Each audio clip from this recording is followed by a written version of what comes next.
Yeah. You were saying about the skilled trades among the colored population in South Africa? Oh, yes. While for social dimensions, apartheid followed the Deep South's white, non-white pattern, for jobs and certain other things, apartheid had a four-tier hierarchy running the whites, coloreds, Indians, Africans. And job reservation, that is the color bar, followed accordingly. The best paid jobs would go to whites, and if there were any unemployed whites, more and more jobs would be made whites only until all the whites could be employed. Then the next best paid jobs, or the next most skilled jobs, will go to coloreds and Indians, and only the worst paid jobs and the most unskilled jobs will go to Africans. When the economy boomed throughout the 60s and 70s, you would then find that the color bar will be adjusted all the time by a statutory decree in the government gazette every year to raise the color bar so that Africans could advance to more skilled jobs and coloreds to more skilled jobs. Now, specifically in the case of Cape Town, I should explain that a considerable proportion of coloreds, meaning mixed race persons, are the descendants of those imported as slaves from Indonesia in the 16 and 1700s. Here I should explain that Cape Town is unique in the slaves were imported into Africa instead of being exported from Africa. Now, about half the slaves were Africans who were used as farm workers. Another half of the slaves were Indonesians who were used in the various skilled trades, in particularly bricklayers, tilers, thatchers making roofs, carpenters, and other artisanal jobs. So historically they were imported specifically for building type jobs, and right down to 2016 you find that colored persons, and with a big proportion of Muslim colored persons, are in the building trades. Do you have any comment on the current student unrest in South Africa? Yeah. After the collapse of apartheid and our liberation, most student protests from 1994 onwards were about bread and butter issues such as fees, rather than political campaigns of various sorts. And due to the declining rand, meaning all universities face higher than inflation costs for importing books and for renewing subscriptions to journals, university fees have risen every year by higher than inflation. Last year, 2015, many of the universities announced double-digit fee rises, 10% and higher, both to accommodate a serious decline of the rand in foreign exchange terms, and also salary rises to the academic staff and wage rises to their blue-collar support staff who have very strong trade unions. And this precipitated a huge wave of protests called Fees Must Fall. What the government did was to say it would ask the universities to freeze all fees, so the 2016 fees will be identical to the 2015 fees. But the extra money the government allocates to universities does not entirely compensate for this. It covers about only 85% of the planned fee increase that the universities intended. So UCT, the University of Cape Town, is, for example, having to start retrenchments by not renewing any contracts of academics and other workers as they expire, and every time an academic retires or resigns, they are freezing the post and not filling it and giving extra lecturing responsibilities to the other academics or faculty in the American phrase. I should mention that overall in South Africa, universities get roughly half their funds from the government and roughly half their funds from student fees, a much smaller proportion from commission research, which is virtually only in the engineering and the sciences, not in the humanities or education or other faculties. Faculty here means what Americans will call schools or colleges in the university sense of the word. The second cause of the protests was on campuses where African students feel themselves to be a minority, either numerically or in cultural terms.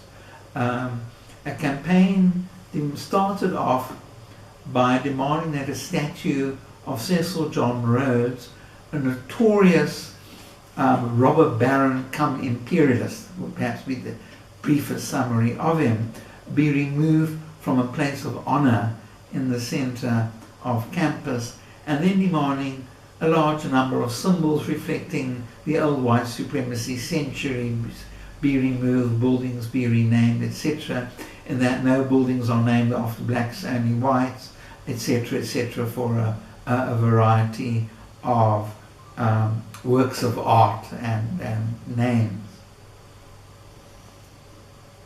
What happened to the hope that the University of the Western Cape would be a home of the left in South Africa?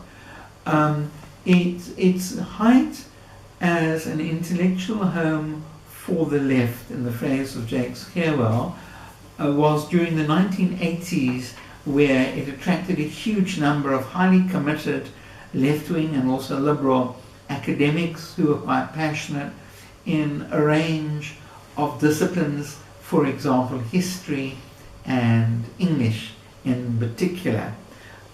Once we were liberated, of course, there were no bars upon left-wing academics being employed at other universities, and the tight Afrikaner nationalist control over the predominantly black universities ended.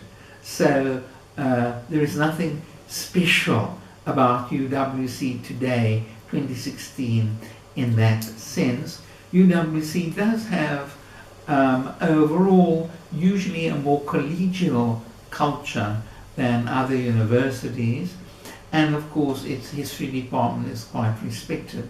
The other big change that happened was that about well over 9/10 of the students doing history, English, Afrikaans were there on teacher bursaries.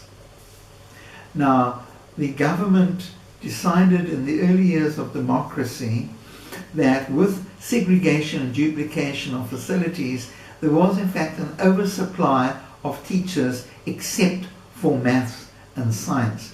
It therefore ended all these bursaries, which had catastrophic financial consequences for the University of the Western Cape, because at the predominantly black universities, perhaps 4/5 of the students were doing BA courses, and they were there on teacher bursaries.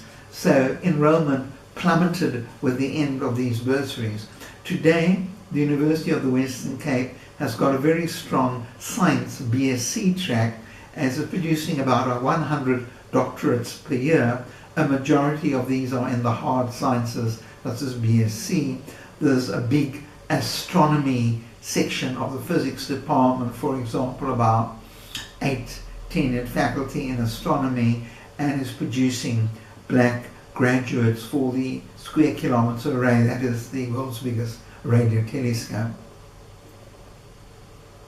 How serious trouble is President Zuma in now over Gupta Gate, fees must fall?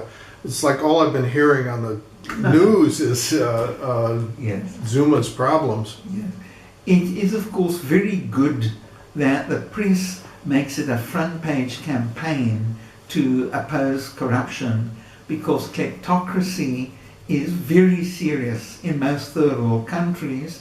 This is, of course, the strategy used in patronage clientelistic systems of politics, and wherever you have huge numbers of unemployed voters, wherever you have politicians desperate to get well-paid jobs in government, that is the civil service, in the provincial and municipal bureaucracies, because such jobs are paid not merely double, but can be up to 10 times higher than the pay in other township or ghetto jobs.